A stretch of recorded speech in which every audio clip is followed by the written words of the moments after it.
counting down the minutes to the first pitch of today's game. Yes! Who's in the starting lineup? Come on, son, you got to get out there and take the mound. It's game time. What does the skipper have to say? It's an attitude, you got to be willing to defend, you got to be willing to base run, or you can't play here. It's the leadoff show powered by the Potawatomi Sportsbook with Tommy Wortz on 1250 AM and 105.7 FM The Fan.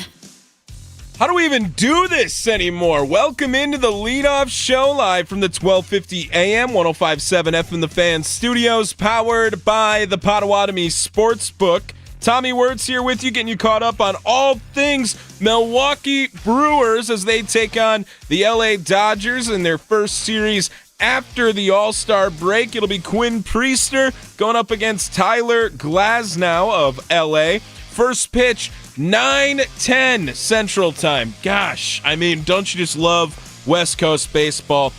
Dodger Stadium in LA, it's game number 97 on the year. The Brewers looking to get up to a season-high 9-game win streak if they get the victory today. First thing we do on every show. Looking up, and it is gone. It's almost time for the first pitch. Let's see who's in today's starting lineups. It's the leadoff show powered by the Potawatomi Sportsbook on 1250 AM and 105.7 FM The Fan. I misspoke, by the way. Sorry, they have a 7-game winning streak. It'll be an 8-game winning streak. That is the number that comes after 7, indeed. But the lineup today, let's start with the LA Dodgers. We just saw them a week ago with the Milwaukee Brewers. Shohei Ohtani will lead things off. He is the DH. Mookie Betts, the shortstop, will bat second. Freddie Freeman at first base will bat third. Will Smith, the catcher, batting fourth today. Teoscar Hernandez in right field will bat fifth. Michael Conforto will bat sixth and play left field. Andy Pages is in center field batting seventh. Hyesung Kim at second base will bat eighth. Tommy Edman at third base will bat ninth. Bryce Terang leads things off for the Milwaukee Brewers. More news on that in just a second. William Contreras is catching today, batting second. Jackson Chourio in center field will bat third. Christian Yelich, the DH, in the cleanup spot. Andrew Vaughn at first base will bat fifth. Isaac Collins in right field will bat sixth. Jake Bauers in left field bats seventh today. Caleb Durbin, the third baseman, will bat eighth. Rounding things out for the crew, the shortstop, Joey Ortiz. Well, good to be back, first of all, here, just for everyone who missed out on the leadoff show the last few days. All-Star break has come and gone. We saw Jacob Misiorowski and Trevor McGill both pitch in the game. Of course, Freddie Peralta named to the All-Star game as well. Some news from the lineup for today's game. If you did not hear, Sal Frelick was placed on the 10-day IL with his strained left hamstring, which is retroactive back to that July 5th date. So he's already got, or July 15th date. So he's already got 3 days into this 10-day IL. They're going to obviously reevaluate after that. The Brewers have recalled outfielder Blake Perkins from AAA Nashville. They DFA'd Drew Avons at AAA. If you remember, I think that was near our last show. If not, we definitely did hear it a little bit here on The Fan. And then Drew Avons cleared waivers, so he is back with AAA Nashville. Blake Perkins is back with the Major League club. He is not starting today, but we will, I assume, see him in this series at some point. Jake Bauers is in left field today. That is the extra outfielder. And as Isaac Collins slides back over to right field. It's the leadoff show. We're going to have a bunch of your favorite same people on the show, all right? 1 hour before every single Brewers game. Austin Herdina is going to join us at 8:20, get you some of the best bets over at the Potawatomi Sportsbook. And, of course, Drew Wagner, Forbes Sports, joins the show at 8:40 as the Milwaukee Brewers now 56-40, just a game back of the Chicago Cubs in the NL Central. They are atop the NL wildcard standings right now by 4 games with 56-40 record. New York 55-42, San Diego 52-44. As San Francisco on the outside looking in 52-45, just a half game back of San Diego. Best record in baseball since May 25th, now 31-12 for the Brewers. The last game, what day was it? Sunday? It feels like forever ago. We go through it every single time in the first segment. Did you miss the last game? Did you miss what was said after the last game? It's time to rewind. It's the Leadoff Show, powered by the Potawatomi Sportsbook on 1250 AM and 105.7 FM The Fan. Freddie Peralta getting his 20th start of the season.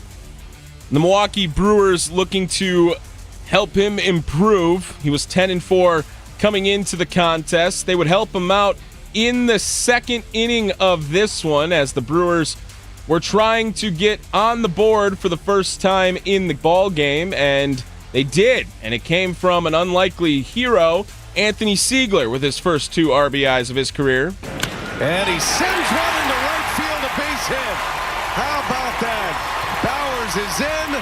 Monasterio scores behind him. And Anthony Siegler has given the Brewers a 2-0 lead. Highlights courtesy of FanDuel Sports Network. Later on in the same inning, Anthony Siegler, the next batter was Sal Frelick, and he picked up an RBI knock to make it 3-0. Frelick in the hole. Frelick, top spinner, base hit. Another runner's in. Siegler on his way to third. And it's 3-0 Brewers as Sal Frelick gets into the act. Freddie Peralta continuing to pitch for the Brewers. It's 3-0 after 2, and Freddie continuing to shove as well. No hits in the third, no hits in the fourth, no hits in the fifth for Freddie. Finally surrendering a hit in the 6th inning after Jacob Young would get on base in the 6th. They would allow a walk to Nathaniel Lowe, but no damage done in the 6th inning. In the 7th, however, Dalen Lyle would get an RBI single that would bring home the first run of the game. The Brewers are only up 2 through 7 innings. It feels like they are dominating during this, but unable to really crack through. Then in the 8th inning, that's when the Brewers would start to open this thing up. William Contreras would single. Christian Yelich also singles and reaches via the infield single way. Jackson Churio blows the game wide open. Sends that one deep right center, and Churio watches it fly way out of here. Opposite field tank from Jackson Churio. 3-run home run. 6-1 Brewers. Jackson Churio, his 16th home run of the season. This one was a shot, by the way. Hit it the other way, right center field, 425, 110 off the bat. It was now 6-1 in favor of Milwaukee. Then Bryce Terang was the next man up. Gosh, isn't it? We're just so lucky to be alive when he is. Territory. Now Terang deep into right center field. This is back, and it is gone. Churio and Terang go back to back. 7-1. Terang picking up his 6th home run of the season. Also belted that one pretty well, but almost landed in like the exact same area as Churio's. 406 feet, right center field. Brewers are up 7-1. They would get another run thanks to a bases-loaded walk with Isaac Collins at the plate. The Brewers were up 8-1 heading into the top part of the 9th inning. Easton McGee would come in to pitch for Milwaukee, no longer with the club as he was optioned back down to AAA, and ends up getting one base runner, but really a clean inning from that point on.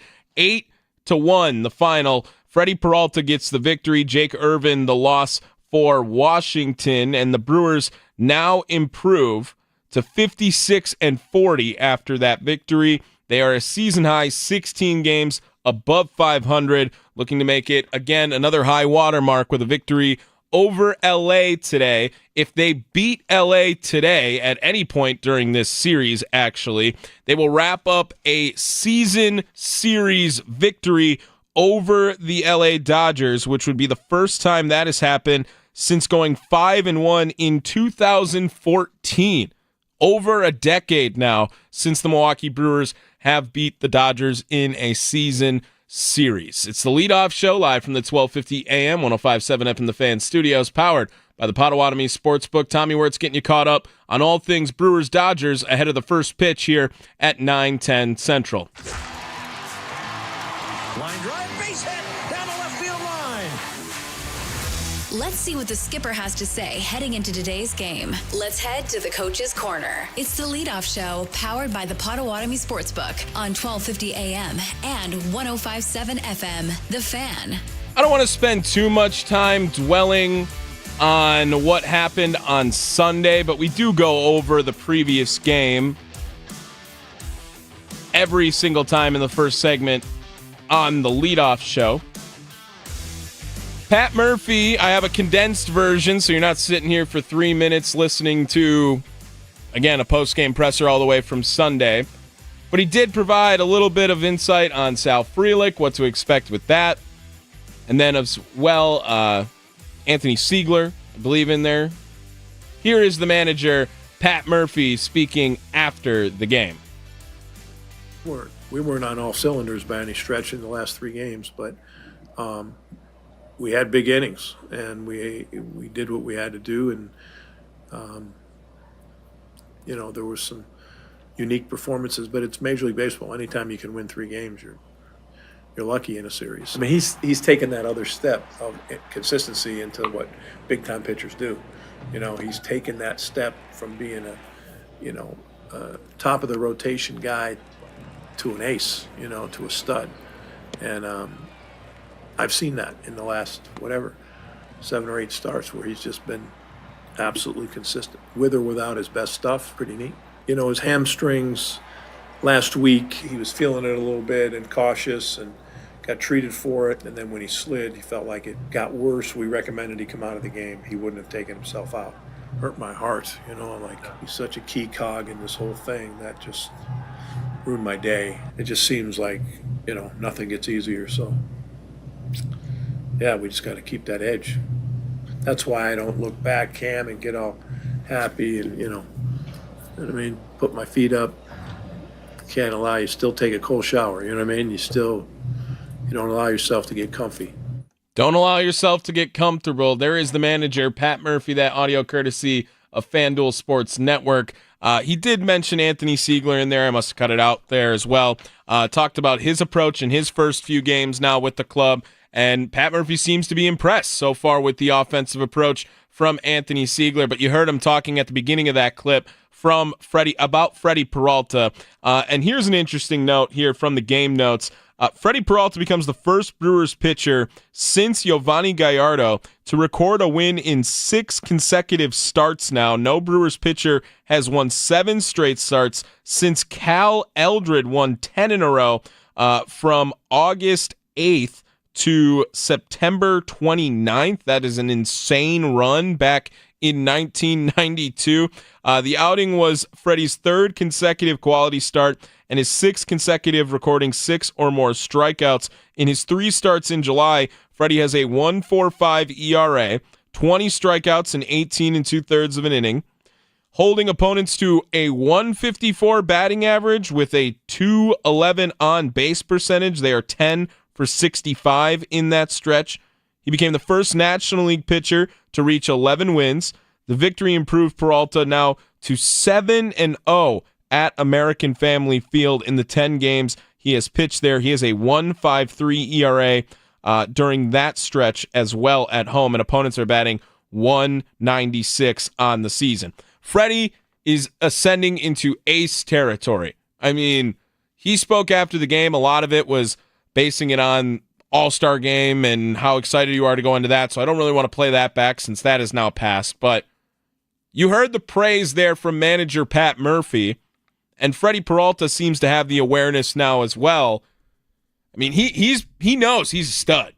This is the best half we have seen out of Freddie Peralta, the most ace-defining first half out of Freddie Peralta since he's been with the Milwaukee Brewers. And maybe with some extra competition coming up through the system, a la Jacob Mizorowski, it even fired him up even more because he had a fantastic month of July. Freddie Peralta, as I said, in July was basically unhittable. Was one of the best pitchers in the game during that stretch. You got to give Freddie Peralta his credit for that time.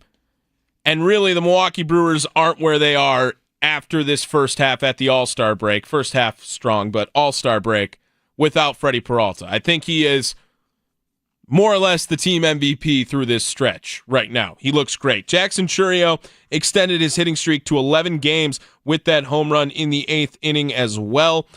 In that stretch, he's batting .390, has 6 extra base hits, has an 1,100 OPS. Bryce Terang's 6th home run. That was his first homer since June 22nd now on the season. Anthony Siegler, those were his first career RBIs during that stretch. And William Contreras had a pretty good homestand as well, in which he was batting .390 over that time, had 3 multi-hit games. Sal Frelick obviously removed from the game, 10-day IL as well. Other notes there from the game notes for the Milwaukee Brewers. But now they kick off a series with the LA Dodgers. Just after sweeping the Dodgers in the last homestand, now after the All-Star break, which, I don't know, do we want to touch too much on that? Because the Brewers pitching did all right in there. I mean, the National League bullpen couldn't really keep it together until the Brewers had to come in. Trevor McGill gets the one-third of an inning. Jacob Mizorowski gives up a hit, but no strikeouts from any of them in their inning and a third of work. I thought they represented fine. You know, it would have been awesome to see Mizorowski go out there and strike out the side or do something along those lines, but he was amped up, hit 102. That was exciting to see as well for the Brewers. The All-Star game showing was great indeed for Milwaukee. The other thing I wanted to bring up here from the Brewers is that the lineup today, we get to see Andrew Vaughn back in the lineup, and he continues to be on a hot streak for the Brewers. Had maybe the best week of anyone else with the club. He had a hit and an RBI in his first 5 games with the Brewers. It's the first time we've seen that in the MLB since Nathaniel Lowe, who was on the Washington Nationals during that last series, but he did it back with Texas in his first 5 games. If we are looking to see someone do that in their first 6 games, it'd be the first time we see that since Bobby Mercer. I would assume that's how you pronounce that. That was back with the Cubs back in 1977. Yeah, that's a long time ago. And he did that in his first 7 games as well. Coming up, we're going to talk to Austin Herdina on the other side. I have a fire building a winner segment here, as the MLB draft did happen as well during the All-Star break. That happened the day before, the day of the Home Run Derby, which Cal Raleigh, congratulations. Everyone was rooting for you, it felt like, during that time as well, too. But Austin Herdina is going to join the leadoff show from the Potawatomi Sportsbook. We'll get him on and talk about all the great bets and what we missed. I haven't talked to any of my friends, it feels like, in almost a week now here. Excited to have the gang back together. Austin Herdina, our first guest over from the Potawatomi Sportsbook, coming up right after this. It is the leadoff show live from the 1250 AM, 105.7 FM The Fan studios, powered by the Potawatomi Sportsbook.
I'll see you later.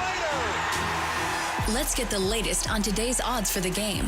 What's the best way to go? Let's check in with our expert from the Potawatomi Sportsbook to find out. It's the Leadoff Show, powered by the Potawatomi Sportsbook on 1250 AM and 105.7 FM, The Fan. Welcome back to the Leadoff Show, live from the 1250 AM, 105.7 FM, The Fan studios, powered by the Potawatomi Sportsbook. Tommy Wortz here with you before we get over to Austin Herdina over at the Potawatomi Sportsbook. Let me run down the Milwaukee Brewers lineup again one more time for you guys here. Bryce Terang leads things off. He's at second base. William Contreras is catching. He will bat second. Jackson Churio in center field will bat third. Christian Yelich, the DH, bats fourth. Andrew Vaughn at first base will bat fifth. Isaac Collins in right field bats sixth. Jake Bauers in left field batting seventh. Caleb Durbin, the third baseman, will bat eighth. Joey Ortiz, the shortstop, rounds things out. He's batting ninth for the Crew. Joining the show now, as he does each and every leadoff show, I can't say each and every day now here. We've all been on vacation for about a week. Austin Herdina, manager over at the Potawatomi Sportsbook, joining the leadoff show on the Fan Guest Hotline now here, powered by Gruber Law Offices. Austin, how we doing, my friend? I feel like it's been forever now since I've talked to you last. Excited to be back, ready for the second half of the season. Let's make this one a memorable one. The Brewers, gosh, 7 in a row we've won. Has the All-Star break cooled us off? I don't know. We're going out to L.A., nice and hot. We're going to get the win. I feel it. You feel it? Ooh, that might be a little teaser right there. The Brewers, that first half, 56 wins. It's the most ever now for the Milwaukee Brewers before the All-Star break. Do you feel it, Austin? Do you just feel a little bit different this year? Do you have a little rumbling? Do you have just good vibes surrounding this team overall? Because I don't know what to complain about if I was going to complain about anything. I do. I feel like for the most part, right? We've avoided some big injuries. Sal Frelick right now getting hurt is not obviously a good thing. Sure, yeah. But gosh, you can't really ask for much better. The Cubs are still ahead of us in the division. That's something that, before the season, a lot of people predicted the Cubs to win the division. So it's something that, we're in a spot that we're going to be a playoff team. Hopefully we can catch the Cubs. Hopefully, yeah, and I think it's right where Pat Murphy wants them. Just chase mode all the way on the Chicago Cubs. Just one game back in the National League Central are the Milwaukee Brewers. Austin Herdina, Sportsbook manager over at the Potawatomi Sportsbook here on the Leadoff Show. We got to get to a parlay. We haven't had a parlay in a few days. I've been itching to get one back up here on the Leadoff Show. Looking at the most popular bets, Austin, I don't know if Potawatomi's learned yet, but the Dodgers favored again in today's game, minus 186. The run line in favor of the Dodgers at minus 1.5 is at plus 110, and the over-under set at 8.5 today for the total runs in the ball game. Which one of those from the most popular bets do you like today the most for the Brewers-Dodgers game one? So the bet I like the most today is the Brewers on the money line, and it's because of the price. You're getting plus 155 on a team that's won 7 in a row.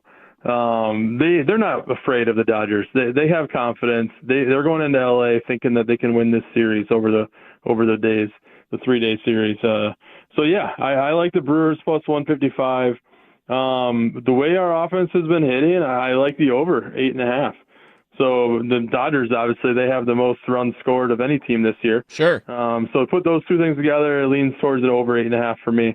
And then Jake Bauers, I think he's going to come through with a hit tonight. Oh, I love it. Brewers to win over 8.5. Bauers comes through with a hit, plus 600. Plus 600 over at the Potawatomi Sportsbook. That parlay again, it is Brewers money line over 8.5, and Jake Bauers to record a hit. I love it. I love. I love some Jake Bauers love on the betting odds. Obviously. Of everyone who's been hot right now, Jake Bauers may be the coldest of anyone in the Milwaukee Brewers lineup, but you're getting plus 102 on the odds to get a hit today if it's just Jake Bauers to get a hit. Him and Rhys Hoskins both kind of struggling, but Andrew Vaughn, what do you like about him here too over that last week? I don't know if it could have been any better for him, but we didn't really get to talk about it because he was still hot while we ended up going into the All-Star break. But he's picked up a huge load over the week now here, Austin, too, and he's added now some sort of infusion into this offense.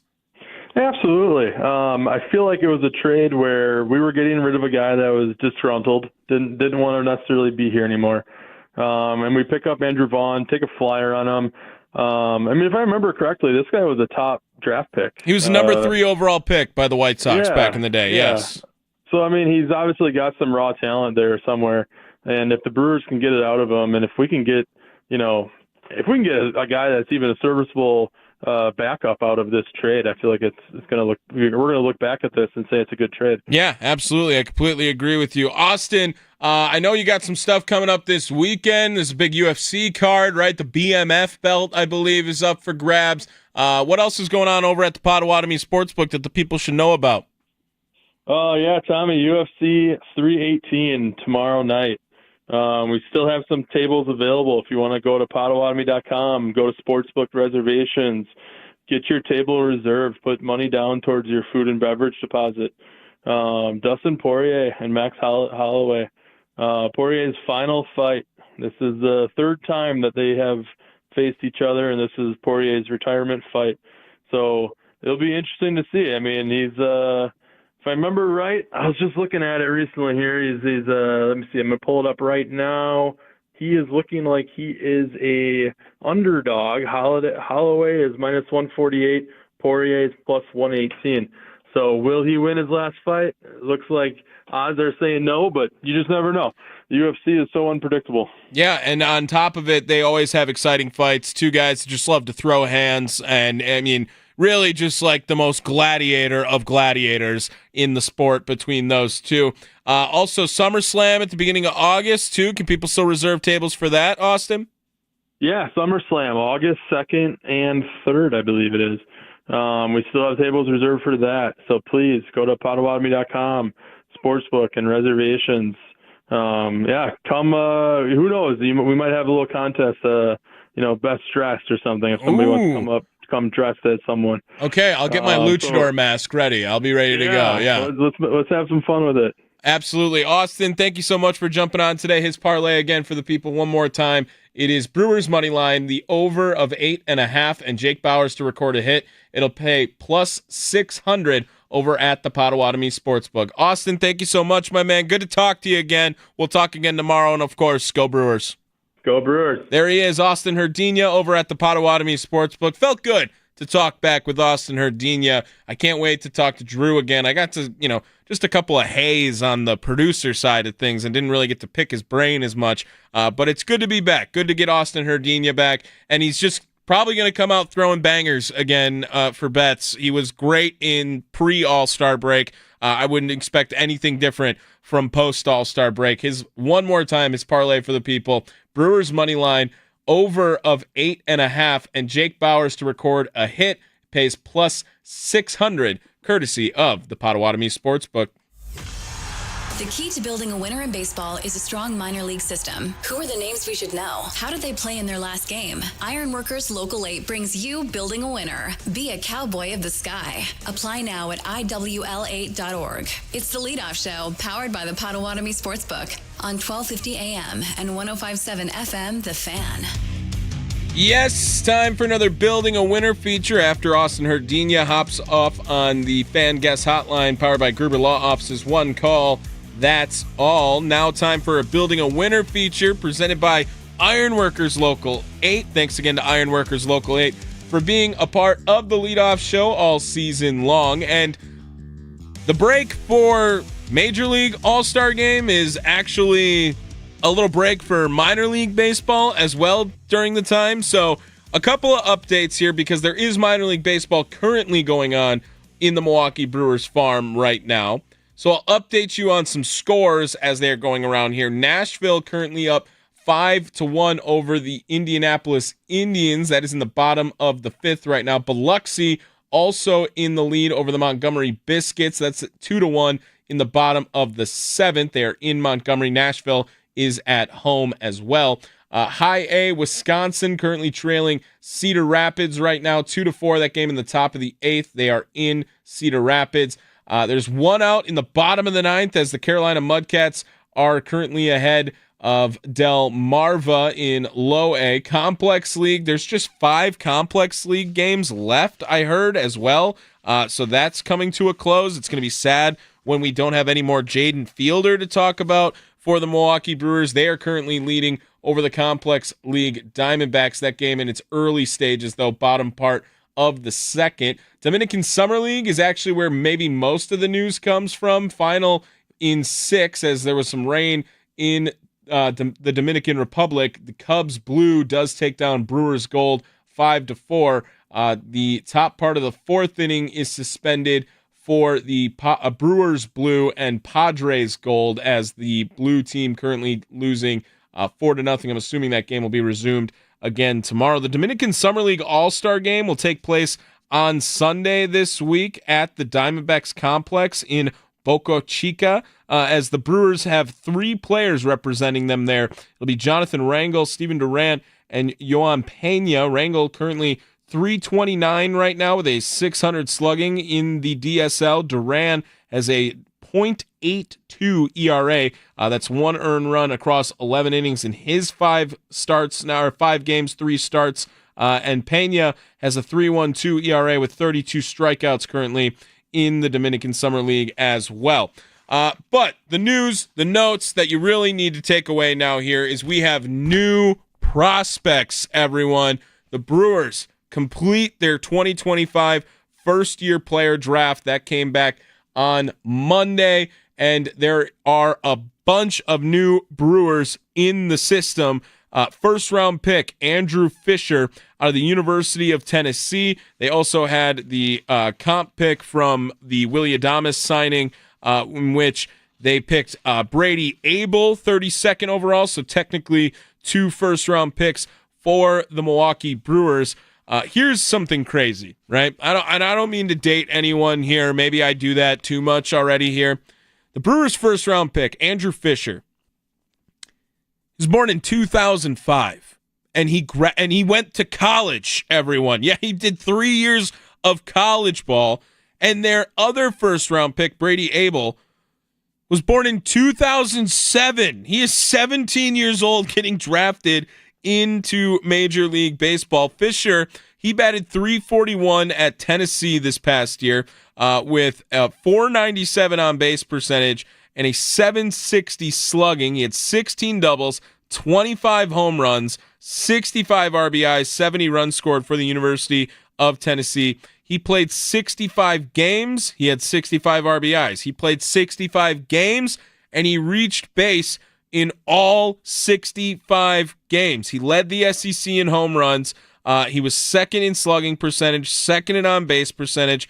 OPS at 1257 was also second in the SEC. He was top 5 in runs. He was 9th in RBIs. He was a first-team All-American by Baseball America and the American Baseball Coaches Association, All-SEC as well during that time.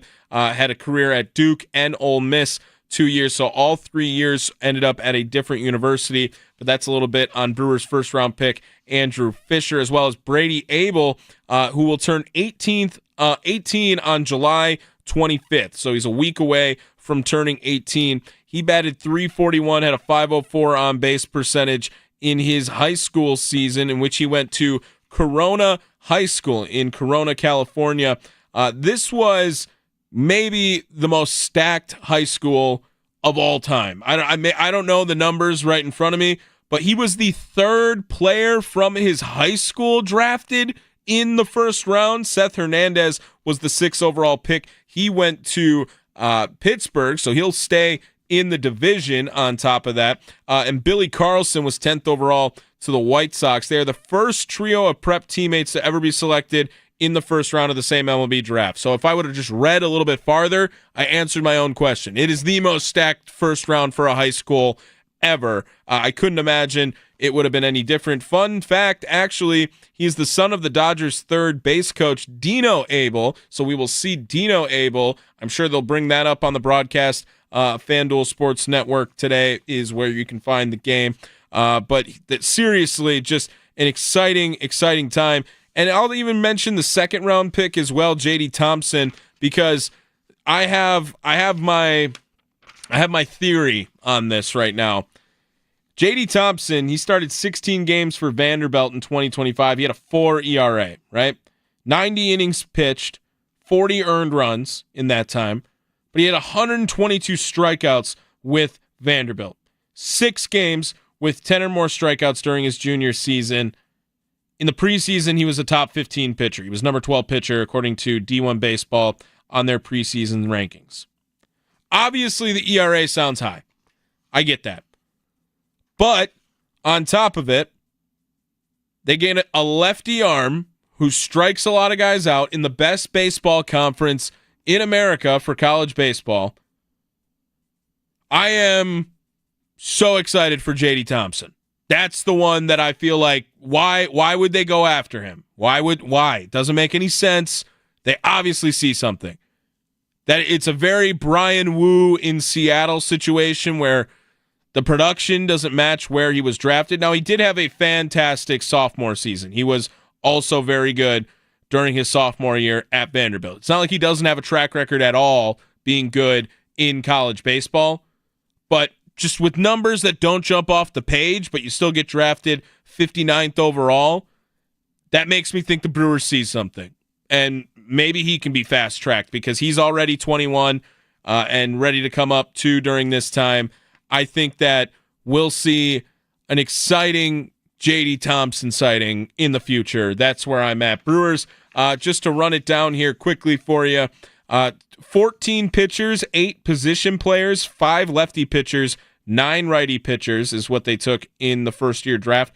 2 different catchers as well go, 2 different third basemen, 3 different shortstops, 1 outfielder. 10 of them went to college, 12 of them high schoolers of the 22 selections for the Milwaukee Brewers. I'll read them all off real quick.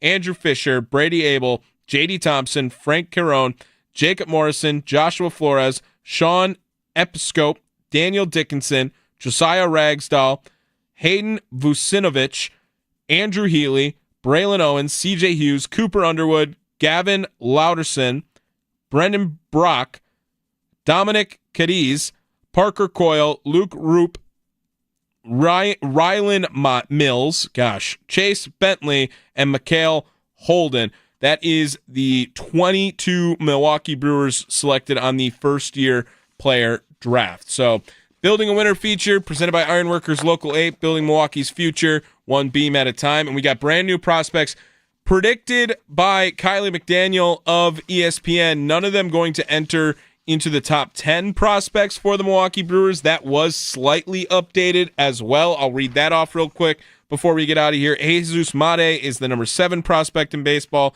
Mizarowski, their second prospect, ranked 20th. Luis Pena, third, jumps up to 37. Cooper Pratt is 42. Jefferson Cuero, the 5th prospect, is up to 68. Logan Henderson out of the top 92. I think he jumps up into the top 90 now at number 89. Mike Bovee is at 7. Luke Adams at 8. Braylon Payne at 9. Tyler Black at 10. Updating the top 10 prospects courtesy of MLB Pipeline for the Milwaukee Brewers. Coming up, we got to talk to Drew Wagner. I have to say hi to my good buddy Drew Wagner. Haven't talked to him since Sunday now here. It is the leadoff show live from the 1250 AM, 105.7 FM The Fan Studios, powered by the Potawatomi Sportsbook.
What's the latest on the crew? Let's go inside the clubhouse with Drew Wagner of Forbes Sports on the Leadoff Show, powered by the Potawatomi Sportsbook on 1250 AM and 1057 FM The Fan. Inside the clubhouse is brought to you by Focus Baseball. Sign your kids up now for July open tryouts at focusbaseball.com, ages 6 to 17. Welcome back to the Leadoff Show. Tommy Wortz here with you live from the 1250 AM, 1057 FM The Fan studios, powered by the Potawatomi Sportsbook. Before we get over to Drew Wagner, Forbes Sports, let me run down Milwaukee's lineup one last time for you guys here today. Bryce Terang at second base will lead things off. William Contreras is catching, batting second. Jackson Churio in center field will bat third. Christian Yelich, the DH, bats fourth today. Andrew Vaughn, the first baseman, will bat fifth. Isaac Collins in right field bats sixth. Jake Bauers in left field batting seventh today. Caleb Durbin at third base batting eighth. Joey Ortiz rounds things out. He is the shortstop batting ninth. Joining the show now, as he does each and every leadoff show, you can follow his work at Forbes Sports. You can follow him on Twitter at by Andrew Wagner. On the Fan Guest Hotline, powered by Gruber Law Offices, it is Drew Wagner. Mr. Wagner, hello, how are we doing? How did you enjoy, not necessarily the break, because I know you were busy, but the break from baseball, my friend? It was nice to get away for a while, clear the head, clear the mind, and get ready for an exciting second half. Yeah, exciting indeed. The first half was about as exciting as it could be. Drew, just quick little all-star game touch. I mean, Brewers pitching does fine during it, but your opinion on the swing-off to end a game? I think two things can be true, that ending in a tie is dumb and a swing-off to end a game is also dumb, right?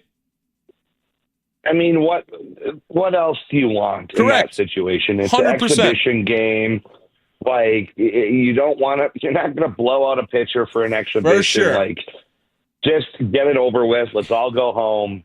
There. It was fine. Okay. All right. Just my opinion on it. Like I said, I don't know what they could have done better either, but that's my thought on it as someone who just wanted to watch baseball. Like, don't make some guys blow their arm out, but I don't know. Oh, you hit 3 home runs on a swing off and you don't get a hit in the game and you're the MVP? Like, that's lame. Lame for sure. Drew Wagner joining the leadoff show here. Let's talk a little bit about the Milwaukee Brewers. They're coming off a 7-game winning streak. They ride into the All-Star break having beaten the Dodgers at home and the Nationals at home in the last series. Did the All-Star break, do you think it was helpful for the team? Do you think it came at a bad time? Will time tell on that, I guess? Your first reaction to how the Brewers closed off things in the first half now coming into the series with the Dodgers? I mean, you couldn't close it off in any better way. Yeah. I mean, that was textbook. It was perfect. It was great. I don't buy into the, you're going to lose momentum now because they need rest. Everyone needs rest at this point of the year. Your pitchers are running on fumes. Your batters are sore. They're beat up. Like, everyone needs a break. You know what William Contreras' finger has been like for the last couple months. I think it's great. You get 4 days off to collect yourself, to recover, and to focus on what you have to do this weekend in Los Angeles. And it's going to be a pretty daunting task.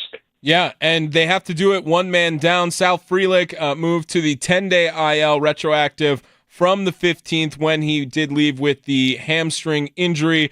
What do you think that could do for the Brewers during that stretch? Because on the flip side, now they get to see Blake Perkins come back to the team, not in the lineup today, but how do you think the Brewers will use Blake Perkins while Sal Frelick is out? Will we see him maybe tomorrow, this weekend at some point? What's the plan, do you think, with Blake Perkins coming back to be implemented with Sal Frelick going down?